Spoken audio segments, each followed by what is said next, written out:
এই জামাটির মাপ এবং কাটিং আমি আগের ভিডিওতে দিয়েছি, সেখান থেকে তোমরা দেখে নিতে পারো। আজকে আমি এই জামাটি কিভাবে সেলাই করলাম সেটার ফুল ভিডিও দেখাবো। আশা করছি তোমরা হেল্পফুল হবা। তাহলে চলো ফুল ভিডিওটা দেখে নিও। তো জামার যে দুইটা পার্ট, সামনের পার্ট এবং পিছনের পার্ট, তো আমি পিছনের পার্টটা সরিয়ে সামনের পার্টটা রেখেছি। এখানে আমি জামার কাপড়টাও সোজা সাইডে রেখেছি এবং প্রিন্টের কাপড়টাও আমি সোজা সাইডে রেখে সাইড দিয়ে সেলাই বসিয়ে দিব। ও হ্যাঁ, তোমরা যারা আমার চ্যানেলে নতুন এসেছো, তোমাদের একটা রিকোয়েস্ট করছি, যদি আমার ভিডিওগুলো ভালো লাগে তাহলে তোমরা আমার চ্যানেলে গিয়ে দেখে আসতে পারো। নতুনদের জন্য খুব উপকার হবে।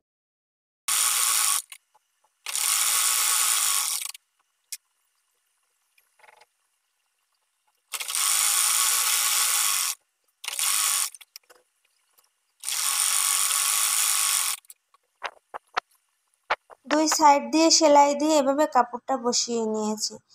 এখন আমি কোনা করে একটা ফুল করব, তো তার জন্য এইভাবে একটা কাপড় কেটেছি 3 ইঞ্চি চওড়া এবং লম্বা নিয়েছি 3 ইঞ্চি। এরপর প্রথমে একটা ভাঁজ দিয়ে দেন আরেকটা ভাঁজ দিয়ে এইভাবে কোনা করে নিয়েছি। তারপর এইভাবে আমি কাপড়ের নিচে বসিয়ে এভাবে সেলাই বসিয়ে দিব। প্রিন্টের কাপড়টা 1/2 ইঞ্চি ভাঁজ করে কোনা ফুলটা এইভাবে বসিয়ে এর উপর সেলাই করে দিচ্ছি।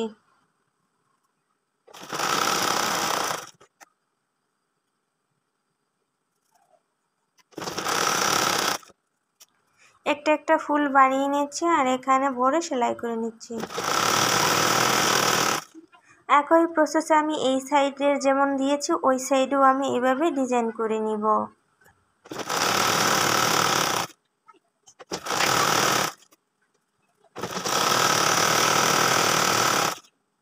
ডিজাইনটা করার সময় উপরের কাপড়টা বেশি টানাটানি করা যাবে না।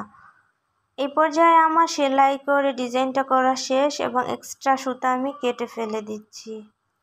সামনের গলাটা আমি কেটেছিলাম কিন্তু পিছনের গলাটা আমি কাটিনি, সেটা এখন আমি কেটে নিচ্ছি। এই পার্টে আমি চেইন বসাবো, এর জন্য মাছ দিয়ে এইভাবে ভাঁজ করে মাছ পয়েন্টটা বের করে নিলাম এবং এখান থেকে আমি 6 ইঞ্চি সোজা দাগ করে নিয়েছি। এরপর এইভাবে দুইটা টুকরো কাপড় ছিল, আমি টুকরো কাপড় দুইটা এই দাগের দুই সাইডে বসিয়ে সেলাই করে নিচ্ছি। তোমরা যারা চেইন লাগাতে পারো না তারা আমার চ্যানেলে ভিডিও দেওয়া আছে, সেখান থেকে দেখে চেইন লাগানো শিখে নিতে পারো। এছাড়াও আমার চ্যানেলে পাইপিং লাগানোর ভিডিও আছে, গলা কাটিংয়ের ভিডিও আছে, তোমরা সেখানে ঘুরে আসতে পারো। এবার দুই সাইডের সেলাই থেকে মাঝ বরাবর আমি কেটে নিচ্ছি যাতে সেলাইটা না কাটে। কেটে তারপর এই যে কাপড়গুলো আমি অন্য সাইডে এবার ভাঁজ করে বসিয়ে নিলাম। এবার আমি চেইনের কাপড়টা সোজা সাইডে রেখেছি এবং জামার কাপড়টা সোজা সাইডে রেখে এর উপর দিয়ে সেলাই বসিয়ে দিচ্ছি।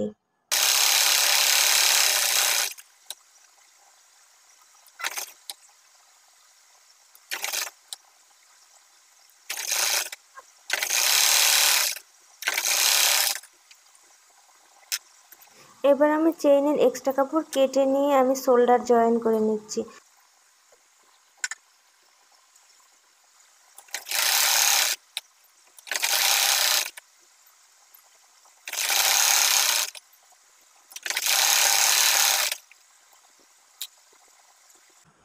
এবার আমি গলা এবং হাতায় পাইপিং বসাবো। তো এখানে জামার কাপড়টা আমি সোজা সাইডে রেখেছি আর পাইপিংয়ের কাপড়টা উল্টো রেখে এইভাবে উপরের দিকে একটু ভাঁজ দিয়ে সেলাই বসিয়ে দিচ্ছি।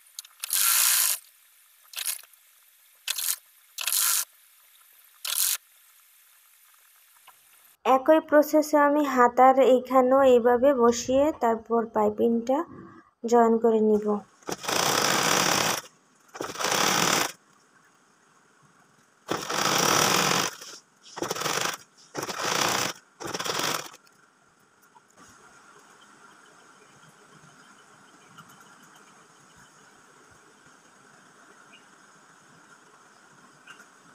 এবার আমি কাপড়টা প্রথমে একটা ভাঁজ দিলাম, তারপর আরেকটা ভাঁজ দিয়ে পাইপিং করে এইভাবে সেলাই করে নিচ্ছি।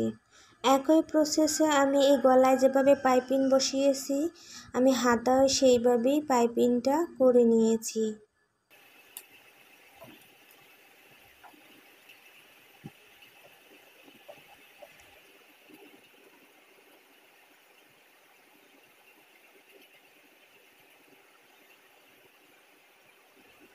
এবার আমি জামার কাপড় দুটো উল্টিয়ে নিয়েছি এবং এই যে সাইড থেকে আমি একটা সাইডে একদম উপর থেকে নিচ পর্যন্ত সেলাই বসিয়ে নিচ্ছি।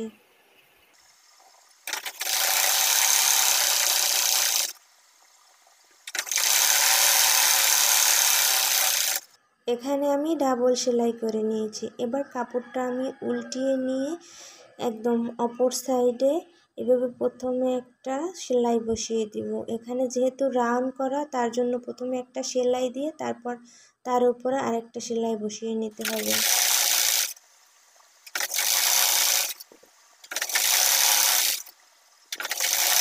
তোমরা চাইলে এই নিচে পাইপিংও বসিয়ে দিতে পারো। তো এইভাবে আমার সেলাই করে নেওয়া হয়ে গেছে। এখন হচ্ছে অপর যে সাইডটা এই সাইডে আমি সেলাই বসিয়ে দিব। তো এখানে হচ্ছে আমি ডাবল সেলাই করে নেব। তো এবার যে আমার সেলাই শেষ, এই যে আমার টপসটা রেডি।